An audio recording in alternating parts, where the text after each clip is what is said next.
പിറ്റേന്ന് മുതൽ ലച്ചു കോളേജിൽ പോയി തുടങ്ങി. ഫ്രൈഡേ ടൂർ പോകാൻ ബാഗെല്ലാം പാക്ക് ചെയ്തു വെച്ചു. അഗ്നിക്ക് അവളെ പിരിഞ്ഞിരിക്കാൻ സങ്കടമുണ്ടെങ്കിലും അവളുടെ പഠനം ഇമ്പോർട്ടൻ്റ് ആയതുകൊണ്ട് അവൻ വിഷമം ഉള്ളിലൊതുക്കി. ലച്ചുവും അതേ അവസ്ഥയിലാണ്. സങ്കടം കടിച്ചമർത്തി അവൾ അവൻ്റെ ഒപ്പം കഴിഞ്ഞു. പോകാനുള്ള ദിവസം നാളെയാണ് എന്ന് ഓർക്കുമ്പോൾ രണ്ടുപേർക്കും സങ്കടം സഹിക്കാൻ പറ്റാതെ വന്നു. ഉറക്കം പോലും ഇല്ലാതെ രണ്ടുപേരും ആ രാത്രി ബാൽക്കണിയിലിരിക്കുവാണ്. അഗ്നി ലച്ചുവിനെ മടിയിലിരുത്തി നെഞ്ചിലേക്ക് ചേർത്ത് പിടിച്ചിട്ടുണ്ട്. ശ്രീ, സൂക്ഷിക്കണം. എപ്പോഴും കല്ലുവിൻ്റെ കൂടെ നടന്നാൽ മതി. ഞാൻ ശ്രദ്ധിച്ചോളാം ദേവേട്ട. എല്ലാം കണ്ടു മനസ്സിലാക്കി തിരിച്ചു വരണം. വെറുതെ സങ്കടപ്പെട്ടുന്നിരിക്കരുത്. ദേവേട്ടൻ കൂടെ ഇല്ലാത്തതാണ് സങ്കടം, വേറെ ഒന്നുമില്ല. ഇടയ്ക്ക് വിളിക്കാലോ, പിന്നെന്താണ്? എന്നാലും ഒന്നുമില്ല, സന്തോഷമായി പോയിട്ട് വാ, ഞാൻ ഇവിടെ തന്നെ ഉണ്ടല്ലോ. അവൻ അവളെ ഒന്നുകൂടെ ചേർത്ത് പിടിച്ചിരുന്നു. സമയം കടന്നുപോയി. അഗ്നി അവളെ നോക്കി ദൂരേക്ക് നോക്കിയിരിക്കുവാണ്. മുഖത്ത് നല്ല സങ്കടമാണ്. ശ്രീ, വാ, അകത്തേക്ക് പോകാം. അവൻ അവളെ ചേർത്ത് പിടിച്ച് മുറിയിലേക്ക് കയറി. ബാൽക്കണി ഡോറടച്ച് ബെഡിൽ കിടന്നു. ലച്ചു അവൻ്റെ നെഞ്ചിലേക്ക് തലവെച്ച് കിടന്നു. അഗ്നി ഒരു കൈ കൊണ്ട് അവളെ ചേർത്ത് പിടിച്ച് കിടന്നു. അഗ്നി അവളെ ബെഡിലേക്ക് കിടത്തി അവൾക്ക് മുകളിൽ വന്നു.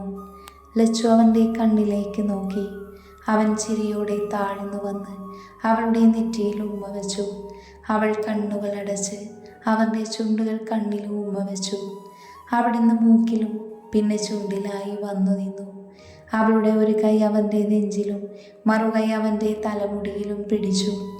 അഗ്നി അവളുടെ ചുണ്ടുകൾ കടിച്ചെടുത്ത് നുണഞ്ഞു. അവൾ മൂടിക്കൊണ്ടൊന്നുയർന്നു പൊങ്ങി. അവൻ്റെ ഒരു കൈ അവളുടെ ഇടുപ്പിൽ പിടിച്ചു, മറുകൈ തലയിൽ പിടിച്ച് ചുണ്ടുകൾ മാറി മാറി നുണഞ്ഞുകൊണ്ടേയിരുന്നു. ഇടയ്ക്കെപ്പോഴും അവളും അവനെ ചുംബിച്ചു. അവൻ വിറച്ചുകൊണ്ട് അവളെ ആഴത്തിൽ ചുംബിച്ചു. അവൻ്റെ വന്യമായ ചുംബനം അവളെ തളർത്തി. ചുണ്ടുകൾ കടന്ന് അവളുടെ നാവിനെ വലിച്ചു ചുംബിച്ചു. പരസ്പരം നാവുകൾ കെട്ടിപ്പിണഞ്ഞ് അവൾക്ക് ശ്വാസം മുട്ടി. അവൻ്റെ നെഞ്ചിൽ കൈകൊണ്ടിടിച്ചു. അവളുടെ അവസ്ഥ മനസ്സിലായ പോലെ ഒന്നുകൂടെ അമർത്തി ചുംബിച്ചു. കഴുത്തിലേക്ക് മുഖമർത്തി. ലച്ചു കിതച്ചുകൊണ്ട് കണ്ണടച്ചു. അഗ്നി അവളുടെ കഴുത്തിൽ ചുറ്റും ചുംബിച്ചുകൊണ്ടേയിരുന്നു. ലച്ചു ഒന്ന് പിടഞ്ഞുകൊണ്ട് അവൻ്റെ തലയിൽ പിടിച്ചു. ചുംബനം കഴുത്തിൽ നിന്ന് മാറിലേക്ക് കടന്നു. അവൾ ഉയർന്നു പൊങ്ങി. അവൻ്റെ മുഖം അവിടെ വെച്ചു. അവൾ കണ്ണടച്ച് കിടന്നു. എന്നിട്ട് കിതച്ചുകൊണ്ട് അവനെ ചേർത്ത് പിടിച്ച് കിടന്നു. കുറച്ച് സമയത്തിനു ശേഷം അഗ്നി അവൾക്ക് മുകളിൽ നിന്ന് മാറി ബെഡിൽ കിടന്ന് അവളെ നെഞ്ചിലേക്ക് ചേർത്തു കിടത്തി. ഐ ലവ് യു ദേവേട്ട. Love you too Shri.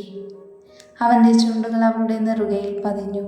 പിന്നെ ഒന്നും മിണ്ടാതെ രണ്ടുപേരും കണ്ണടച്ച് കിടന്നു. രാവിലെ പോകാനുള്ള ഒരുക്കത്തിലാണ്. ലച്ചു പോകുന്നതിൽ സന്തോഷമുണ്ടെങ്കിലും അഗ്നിയെ ഓർക്കുമ്പോൾ സങ്കടമായി മാറും. അഗ്നി ഓഫീസിൽ പോകാൻ റെഡിയായിക്കൊണ്ടിരിക്കുവാണ്. ലച്ചു എല്ലാം എടുത്തു വെച്ചോ എന്ന് ഒന്നുകൂടെ നോക്കിയിട്ട് ഡ്രസ്സ് ചേഞ്ച് ചെയ്തു വന്നു. അഗ്നി അവളുടെ അടുത്തേക്ക് വന്നു നിന്നു. അവളെ ചേർത്ത് നിർത്തി നെറുകയിൽ ഉമ്മ വെച്ചു. ശ്രീ, പറഞ്ഞതെല്ലാം ഓർമ്മയുണ്ടല്ലോ? ഉണ്ട്. അവൻ അവളുടെ കഴുത്തിലേക്ക് ഒരു ചെറിയ മാലിട്ട് കൊടുത്തു. ലച്ചു മാല നോക്കിയിട്ട് അവനെ ഒന്ന് നോക്കി. ഇതെന്തിനാ ദേവേട്ട? ഈ മാല എപ്പോഴും കഴുത്തിലുണ്ടാവണം കേട്ടോ.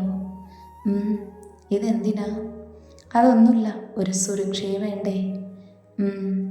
വാ, ഇറങ്ങാം. നിങ്ങളെ കോളേജിൽ കൊണ്ടുവിട്ടിട്ട് ഞാൻ ഓഫീസിൽ പോകൂ. ആണോ? അതെ. അവൻ അവളെ കെട്ടിപ്പിടിച്ച് നെറ്റിയിൽ ഉമ്മ വെച്ചു. ലച്ചു തിരിച്ചും അവന് ഉമ്മ കൊടുത്തു. അവളെ വിട്ടുമാറി എടുത്തു വെച്ച ബാഗെടുത്ത് പുറത്തേക്ക് ഇറങ്ങി. ലച്ചു അവൻ്റെ പുറകെ വന്നു. അവർ ഹാളിലെത്തിയപ്പോൾ കല്ലു അമ്മമാരോട് സംസാരിച്ചിരിക്കുവാണ്. വന്നു. ഞാൻ വിചാരിച്ചു നീ വരുന്നില്ല എന്ന്. അമ്മേ, കഴിക്കാനെടുത്തോ? ഇറങ്ങാനായി. കല്ലു പറഞ്ഞതിന് മറുപടി ഒന്നും പറയാതെ അഗ്നി അമ്മയോട് പറഞ്ഞു. ലച്ചുവിനെ കൈപിടിച്ച് ടേബിളിലിരുന്നു. കല്ലു അവരെ നോക്കിക്കൊണ്ട് അവർക്ക് പുറകെ വന്നിരുന്നു. കിച്ചു അപ്പോഴേക്കും അങ്ങോട്ട് വന്നു. പിന്നെ എല്ലാവരും വേഗം കഴിച്ചെഴുന്നേറ്റു. ലച്ചു അമ്മമാരുടെ അടുത്തേക്ക് വന്നു. അമ്മേ, ഞാൻ പോയിട്ട് വരാം. സന്തോഷമായി പോയിട്ട് വാ മോളെ. ചെറിയമ്മേ, പോയിട്ട് വരാം. പോയിട്ട് വാ. കല്ലുവിനെ നോക്കിക്കോളണേ. അതെന്താ അമ്മേ, എനിക്ക് എന്നെ നോക്കാൻ അറിയില്ലേ? ഓ, നിനക്കിത്തിരി ചാട്ടം കൂടുതലാണ്, അതുകൊണ്ട് പറഞ്ഞതാ. ഓ, നീ വാ ലച്ചു, നമുക്ക് പോകാം. പോയിട്ട് വാ. അമ്മേ, അച്ഛനോടും ചെറിയച്ഛനോടും പറഞ്ഞേക്ക്. പറയാം മോളെ. കല്ലു, ലക്ഷ്മി വാ. അഗ്നി അവരെ വിളിച്ചുകൊണ്ട് പുറത്തേക്കിറങ്ങി. കിച്ചു അവരുടെ ബാഗ് കാറിൽ കൊണ്ടുവച്ചു. മുത്തശ്ശനും മുത്തശ്ശിയും ഇവിടെയില്ല, തറവാട്ട് വീട്ടിൽ പോയേക്കുവാ. അവരുടെ കൂടെ അച്ഛന്മാരുമുണ്ട്. കുറച്ച് സമയത്തിനു ശേഷം അവൻ കോളേജിലെത്തി. ബസ്സിൽ കുട്ടികൾ കയറി തുടങ്ങി. അവർ ചെന്നപ്പോൾ കിച്ചു അവരുടെ ബാഗ് കൊണ്ടുവച്ചു. അഗ്നി ലച്ചുവിനെ ചേർത്ത് പിടിച്ചു. കല്ലുവിനെ കൈപിടിച്ച് ബസ്സിൻ്റെ അടുത്തേക്ക് ചെന്നു. രണ്ടുപേരും സൂക്ഷിക്കണം, എന്തുണ്ടെങ്കിലും പറയണം, ഞാൻ ഇടയ്ക്ക് വിളിക്കാം, പോയിട്ട് വാ. അഗ്നി രണ്ടുപേരോടും പറഞ്ഞുകൊണ്ട് നെറ്റിയിൽ ഉമ്മ കൊടുത്തു. കിച്ചു അവരുടെ അടുത്തേക്ക് വന്ന് ചേർത്ത് പിടിച്ചു. അഗ്നി പറഞ്ഞത് കേട്ടല്ലോ, ഇനി എനിക്കൊന്നും പറയാനില്ല, അപ്പോൾ സന്തോഷമായിട്ട് പോയിട്ട് വാ, അടിച്ചു പൊളിക്കണം. ഓക്കെ ഏട്ടാ. അവർ ബസ്സിൽ കയറി. കുറച്ച് കഴിഞ്ഞ് ബസ് സ്റ്റാർട്ടായി. അവർ പോകുന്നത് നോക്കി അഗ്നിയും കിച്ചുവും അവിടെ നിന്നു. പിന്നെ അവർ നേരെ ഓഫീസിലേക്ക് തിരിച്ചു. അഗ്നിയുടെ മുഖത്തിന് തെളിച്ചമൊന്നും ഉണ്ടായിരുന്നില്ല. കിച്ചു അവനോടൊന്നും ചോദിക്കാനും പോയില്ല. കുറച്ച് സമയത്തിന് ശേഷം അവർ കമ്പനിയിലെത്തി. അന്ന് മുഴുവൻ അഗ്നി ദേഷ്യത്തിൽ തന്നെയായിരുന്നു. കാരണം അറിയാവുന്നതുകൊണ്ട് കിച്ചു സൈലൻ്റായി. ആദിയും കാത്തിയും കിച്ചുവിനോട് ചോദിച്ചു. അവൻ കാര്യം പറഞ്ഞപ്പോൾ രണ്ടും കൂടെ അഗ്നിയെ കളിയാക്കി ചിരിച്ചു. വീട്ടിലെത്തിയിട്ടും അഗ്നിക്ക് ഭ്രാന്ത് പിടിക്കുന്നത് പോലെ തോന്നി. പിന്നെ ലച്ചുവിനെ ഓർത്ത് തലയിണ കെട്ടിപ്പിടിച്ച് അവൻ കിടന്നു. യാത്ര തുടങ്ങിയപ്പോൾ ലച്ചു മൂഡ് ഓഫാണ്. എല്ലാവരും അവളെ ചിരിപ്പിക്കാൻ നോക്കിയിട്ട് നടന്നില്ല. ലാസ്റ്റ് എല്ലാവരും അവളോട് പിണങ്ങിയിരുന്നു. അപ്പോൾ ലച്ചു പതുക്കെ ഓക്കെ ആയി. ഇടയ്ക്കിടെ ഭക്ഷണം കഴിച്ച് അവർ യാത്ര തുടർന്നു. രാത്രിയായതും ലച്ചുവിന് അഗ്നിയെ മിസ് ചെയ്തു. പാട്ടൊക്കെ വെച്ച് എല്ലാവരും ഡാൻസ് കളിക്കുവാണ്. അത് നോക്കിക്കൊണ്ട് ലച്ചു ഫോൺ എടുത്ത് അഗ്നിക്ക് മെസ്സേജ് അയച്ചു. ദേവേട്ട, ശ്രീ, മിസ് യു ദേവേട്ട, മിസ് യു ടു ശ്രീ. കഴിച്ചോ ദേവേട്ട? ഇപ്പം കഴിച്ചു വന്നതേ ഉള്ളൂ. ഞങ്ങളും കഴിച്ചു. നിന്നെ കാണാൻ തോന്നുന്നു പെണ്ണേ. എനിക്കും കാണാൻ തോന്നുവായേട്ടാ. സാരമില്ല, 3 days അല്ലേ, നമുക്ക് ഇങ്ങനെ സംസാരിക്കാം. അങ്ങനെ അവരുടെ സംസാരം നീണ്ടുപോയി. ഇതേ സമയം മല്ഹോത്ര മാൻഷൻ. നാളത്തെ പ്രൊജക്റ്റ് നമുക്ക് തന്നെ കിട്ടുമല്ലോ? യെസ് പപ്പ, നമുക്ക് തന്നെ കിട്ടും. കിട്ടണം. അതിനു വേണ്ടി എന്ത് ചെയ്താലും എനിക്കറിയണ്ട. ഞാൻ നോക്കിക്കോളാം പപ്പ.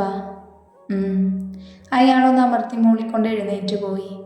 രോഹിത് അയാൾ പോകുന്നത് നോക്കിയിട്ട് ഫോൺ എടുത്ത് കോൾ ചെയ്തുകൊണ്ട് മുറിയിലേക്ക് പോയി. രേഷ്മ ഫോൺ ചെയ്തുകൊണ്ട് കട്ടിൽ കിടക്കുന്നുണ്ട്. അവൻ അകത്തേക്ക് കയറി കോള് കട്ട് ചെയ്ത് അവളെ ഒന്ന് നോക്കി. അവളൊന്നും അറിയാതെ ആരോടോ കൊഞ്ചിക്കൊണ്ട് സംസാരിക്കുവാണ്. അവനൊരു പുച്ഛച്ചിരിയോടെ ഡ്രസ്സ് ചേഞ്ച് ചെയ്യാൻ പോയി. തിരിച്ചു വന്നപ്പോഴും അവൾ ബിസിയാണ്. അവൻ അവളെ നോക്കിയിട്ട് പുറത്തേക്ക് ഇറങ്ങി. അവൻ നേരെ പോയത് അവൻ്റെ ഫ്ലാറ്റിലേക്കും. അവിടെ അവനെ കാത്തൊരാൾ ഉണ്ടായിരുന്നു. അവനെ കണ്ടതും അവൾ കെട്ടിപ്പിടിച്ച് ഉമ്മ വെച്ചു. Hi baby. ഞാൻ എത്ര നേരമായി വെയിറ്റ് ചെയ്യുന്നു. Sorry dear. പിന്നെ സംസാരിക്കാനൊന്നും സമയം അവർക്കുണ്ടായിരുന്നില്ല. അവൻ അവളെയും കൊണ്ട് മുറിയിലേക്ക് കയറി വാതിലടച്ചു. മണിക്കൂറുകൾക്ക് ശേഷം അവൻ അവളോട് യാത്ര പറഞ്ഞിറങ്ങി. രാവിലെ തന്നെ തിരക്കിലാണ് അഗ്നി. ഒരു ഇമ്പോർട്ടൻ്റ് മീറ്റിംഗ് ഉണ്ട്. ഒരുപാട് കമ്പനി ഉണ്ടാകും ആ മീറ്റിങ്ങിൽ. അതുകൊണ്ട് ചെറിയ ടെൻഷനുമുണ്ട് അവന്. ഡോറ് തുറന്ന് കിച്ചു അകത്തേക്ക് കയറി വന്നു. അഗ്നി, എന്തായി? എല്ലാം ഓക്കെ ആണടാ. എപ്പോഴാണ് ഇറങ്ങുന്നേ? 10 minute മീറ്റിംഗ് സ്റ്റാർട്ട് ചെയ്യും. ഓക്കെ, നമുക്ക് ഒരു 9:30 ആകുമ്പോൾ ഇറങ്ങാം. പിന്നെ അവനുണ്ടാകും. ഞാൻ അറിഞ്ഞു. അതുകൊണ്ട് ഇത് നമുക്ക് തന്നെ കിട്ടണം. കിട്ടും, നമുക്ക് തന്നെ കിട്ടും. ലച്ചു നിന്നെ വിളിച്ചായിരുന്നോടാ? രാവിലെ വിളിച്ചു. ഏതോ ഹോട്ടലിൽ കയറി ഫ്രഷായി അവർ ഫുഡ് കഴിച്ചു പിന്നെയും യാത്ര തുടരുമെന്ന് പറഞ്ഞു. എനിക്ക് ആദ്യം മെസ്സേജ് ഇട്ടിരുന്നു. അവർ പോയിട്ട് വന്നാലേ ഒരു സമാധാനം ഉണ്ടാകൂ. ഇനി അതോർത്ത് ടെൻഷൻ ആകില്ലേ? നീ ഫയൽ എടുത്ത് വെച്ചോ. നമുക്ക് കുറച്ച് നേരത്തെ ഇറങ്ങാം. 9:15 എന്നാൽ ഇറങ്ങാം. ഓക്കെ. Hotel paradise. അഗ്നി കാറ് പാർക്ക് ചെയ്ത് പുറത്തേക്കിറങ്ങി. കിച്ചു ചുറ്റും നോക്കിക്കൊണ്ട് അകത്തേക്ക് കയറി. അഗ്നി, 3rd floorലാണ് മീറ്റിംഗ്. ഓക്കെ, പോകാം. അവർ ലിഫ്റ്റിൽ കയറി 3rd ഫ്ലോറിലെത്തി. മീറ്റിംഗ് ഹാളിൽ ഡോറ് തുറന്ന് അകത്തേക്ക് കയറി. കുറച്ച് പേരൊക്കെ വന്നിട്ടുണ്ട്. അഗ്നിയെ കണ്ടപ്പോൾ തന്നെ പകുതി പേർക്കും ഇവിടെ ഇരുന്നിട്ട് കാര്യമില്ല എന്ന് മനസ്സിലായി. കുറച്ച് സമയത്തിനു ശേഷം രോഹിത് അവൻ്റെ PA റാണിയുമായി വന്നു. അവനെ കണ്ടതും അഗ്നിയുടെയും കിച്ചുവിൻ്റെയും മുഖം ദേഷ്യം കൊണ്ട് ചുവന്നു. അവരെ പുച്ഛിച്ചുകൊണ്ട് രോഹിത് അവിടെ ഇരുന്നു. മീറ്റിംഗ് സ്റ്റാർട്ട് ചെയ്തു. ഓരോ കമ്പനിയും അവരുടെ പ്രൊജക്റ്റ് അവതരിപ്പിച്ചു. രോഹിത് അവൻ്റെ പ്രൊജക്റ്റ് അവതരിപ്പിച്ചു. എല്ലാവർക്കും ഇഷ്ടമായി. എങ്കിലും അഗ്നി കൂടെ ഉള്ളതുകൊണ്ട് അവർ കാത്തിരുന്നു. അവസാനമായിരുന്നു അഗ്നിയുടെ പ്രൊജക്റ്റ്. അവനത് അവതരിപ്പിച്ചു കഴിഞ്ഞതും നിറഞ്ഞ കയ്യടിയോടെ അവരുടെ പ്രൊജക്റ്റ് വിജയം കൈവരിച്ചു. പേപ്പറെല്ലാം റെഡിയാക്കി പ്രൊജക്റ്റ് സ്റ്റാർട്ട് ചെയ്യാൻ തീരുമാനമെടുത്ത് അവർ അവിടെ നിന്നും പിരിഞ്ഞു. രോഹിത് ദേഷ്യം കൊണ്ട് വിറച്ചു. എങ്ങനെയെങ്കിലും അത് നേടണം, ഇല്ലെങ്കിൽ പപ്പ പിന്നെ കമ്പനിയിൽ കയറ്റില്ല. എന്ത് ചെയ്യണമെന്ന് ആലോചിച്ച് അവന് ഭ്രാന്ത് പിടിച്ചു. എല്ലാം കഴിഞ്ഞ് പോകാൻ ഇറങ്ങിയപ്പോൾ അഗ്നി അവനെ നോക്കി പുച്ഛിച്ചിറങ്ങിപ്പോയി. അവൻ ദേഷ്യത്തോടെ ബുക്ക് ചെയ്ത് മുറിയിലേക്ക് പോയി. അവന് പുറകെ അവൻ്റെ PAയും ഉണ്ടായിരുന്നു. സർ. യെസ്. ഇനി എന്ത് ചെയ്യും? എങ്ങനെയെങ്കിലും അത് നമുക്ക് കിട്ടണം, ഇല്ലെങ്കിൽ പ്രശ്നമാണ്. പക്ഷെ സർ, എങ്ങനെ? അറിയില്ല, നമുക്ക് നോക്കാം, എന്തെങ്കിലും വഴി കിട്ടും. Okay sir. നമ്മൾ ഇന്ന് തന്നെ തിരിച്ചു പോകുവാണോ? ഈവനിങ് പോകാം. അതുവരെ നീ എന്നെ ഒന്ന് തണുപ്പിക്കുക. ഓക്കെ. പിന്നെ അങ്ങോട്ട് അവരുടെ കാമം ശമിപ്പിക്കുകയായിരുന്നു. അഗ്നിയും കിച്ചുവും നല്ല സന്തോഷത്തിലാണ്. അഗ്നി, നമുക്കിത് കിട്ടുമെന്ന് അവൻ വിചാരിച്ചില്ല. അതിൻ്റെ ദേഷ്യം അവൻ്റെ മുഖത്തുണ്ട്. ഞാൻ കണ്ടു. അവൻ വന്നപ്പോൾ നമ്മൾ പുച്ഛിച്ചിരുന്നില്ലേ? തിരിച്ചിറങ്ങിയപ്പോൾ ഞാൻ പുച്ഛത്തോടെ ഒന്ന് ചിരിച്ചിട്ട് അവനെ ഒന്ന് നോക്കി. അവനിടയ്ക്ക് പണിയുമോ? അതുറപ്പാ. അവനെന്തെങ്കിലും പണിയുണ്ടാകും. നോക്കാം അവൻ എന്താണ് ചെയ്യാൻ പോകുന്നതെന്ന്. എവിടെയോ നിർത്തി ഭക്ഷണം കഴിച്ചു കഴിഞ്ഞ് പിന്നെയും കുറേ നേരം യാത്ര തുടർന്നു. പിള്ളേരൊക്കെ കാഴ്ച കണ്ടിരുന്നു. ലച്ചു ഇടയ്ക്ക് ഫോണെടുത്ത് അഗ്നിക്ക് മെസ്സേജ് ഇട്ടു. കുറേ സമയത്തിനു ശേഷം അവർ എവിടെയോ എത്തി. എല്ലാവരും ഇറങ്ങ്, നമുക്കിവിടെ കാണാനുണ്ട്. ഓക്കെ മിസ് പറഞ്ഞത് പിള്ളേരെല്ലാം ഇറങ്ങി. എല്ലാവരുടെയും കയ്യിൽ നോട്ട് പാഡ് ഉണ്ടായിരുന്നു. കുറച്ച് സമയം അവിടെ ചിലവിട്ടവർ അവിടെ നിന്നും തിരിച്ചു. കണ്ടതും ആവശ്യമുള്ളതും അവർ നോട്ടിൽ കുറിച്ചു വെച്ചു. പിന്നെ ഭക്ഷണം കഴിച്ച് യാത്ര തുടർന്നു. നൈറ്റായപ്പോൾ അവർ ഹോട്ടൽ റൂം എടുത്തു. ആദ്യമായ ലച്ചു കല്ലു ഇവർ ഒരു മുറിയിലായിരുന്നു. ഫ്രഷായി എല്ലാവരും കിടന്നു. ലച്ചു ഫോണെടുത്ത് അഗ്നിയെ വിളിച്ചു. ബാൽക്കണിയിൽ പോയി നിന്നു. ഹലോ ശ്രീ, എവിടെയാ? ഹോട്ടലിലാണ്. ഫ്രഷായി വന്നേ ഉള്ളൂ. ആണോ? ഫുഡ് കഴിച്ചോ? കഴിച്ചിട്ടാ വന്നേ. നീ ഓക്കെ അല്ലേ? അതെ ഏട്ടാ. ഏട്ടൻ കഴിച്ചോ? കഴിച്ചു വന്ന് കിടന്നു. മിസ് യു ദേവേട്ടാ. Miss you too Sree. 2 ദിവസം കൂടെ കഴിഞ്ഞാൽ ഏട്ടനെ കാണാമല്ലോ. അതെ, 2 ദിവസം കൂടെ കാത്തിരിക്കാം. ഒരു ഉമ്മതാ പെണ്ണേ. അയ്യേ, ഈ ദേവേട്ടൻ എന്താ ചോദിക്കണേ? പിന്നെ ഞാൻ ആരോട് ചോദിക്കണം? ആരോടും ചോദിക്കണ്ട. എന്നാ വേഗം താ. ഇല്ല ശ്രീ, താ പെണ്ണേ. ഏട്ടാ, എനിക്ക് നാണവാ. എനിക്കല്ലേ പെണ്ണേ, പിന്നെന്തിനാ നാണം? തരാം. എന്നാ താ. അവൾ കണ്ണടച്ച് ഫോൺ ചുണ്ടിൽ ചേർത്ത് വെച്ച് അവൻ കുമ്മ കൊടുത്തു. മതിയോ? തൽക്കാലം അത് മതി. ഇനി നേരിട്ട് തന്നാ മതി. അവൾ പുഞ്ചിരിയോടെ മൂളി. എന്നാ പോയി കിടന്നു, രാവിലെ വിളിക്കാം. ശരി ഏട്ടാ, good night. Good night Shri. അവൾ കോള് കട്ട് ചെയ്ത് കുറച്ചു നേരം അവിടെ നിന്നു. പിന്നെ അകത്തേക്ക് കയറിപ്പോയി. അവൾ പോകുന്നത് നോക്കി 2 കണ്ണുകൾ ആ നിമിഷം തിളങ്ങി. അതവൾ കണ്ടിരുന്നില്ല.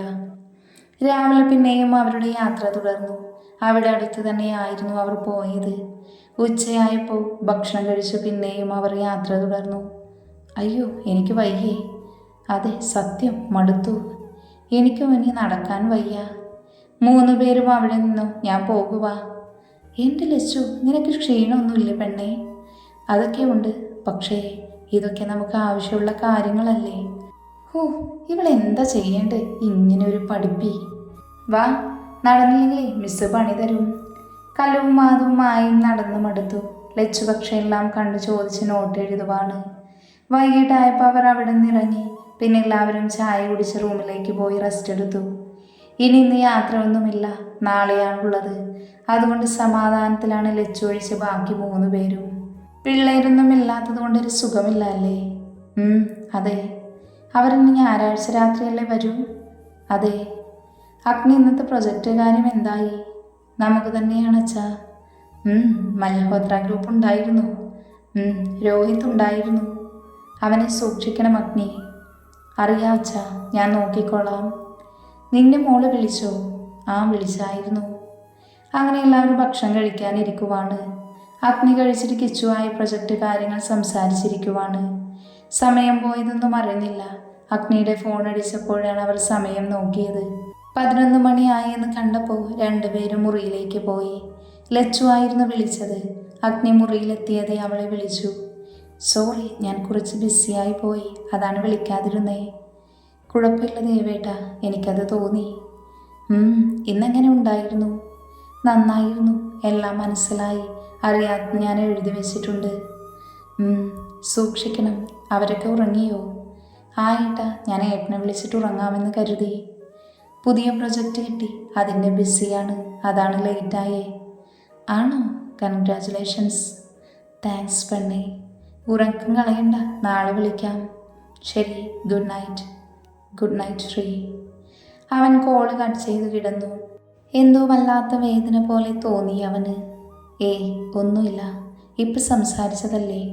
അവൻ എല്ലാ ചിന്തകളും മാറ്റിവെച്ച് കണ്ണടച്ച് കിടന്നു. ലച്ചുവും ഇതേ അവസ്ഥയിലാണ്. എന്തോ സംഭവിക്കാൻ പോകുന്ന പോലെ മനസ്സ് പറയുന്നു. എങ്കിലും അതെല്ലാം മാറ്റിവെച്ചവൾ കിടന്നു. അവർ അറിഞ്ഞില്ല ഇനി സംഭവിക്കാൻ പോകുന്നത് എന്താണെന്ന്. അവളെ കാത്തിരിക്കുന്നത് എന്താണെന്നറിയാതെ അവൾ അവനെ ഓർത്തുറങ്ങിപ്പോയിരുന്നു.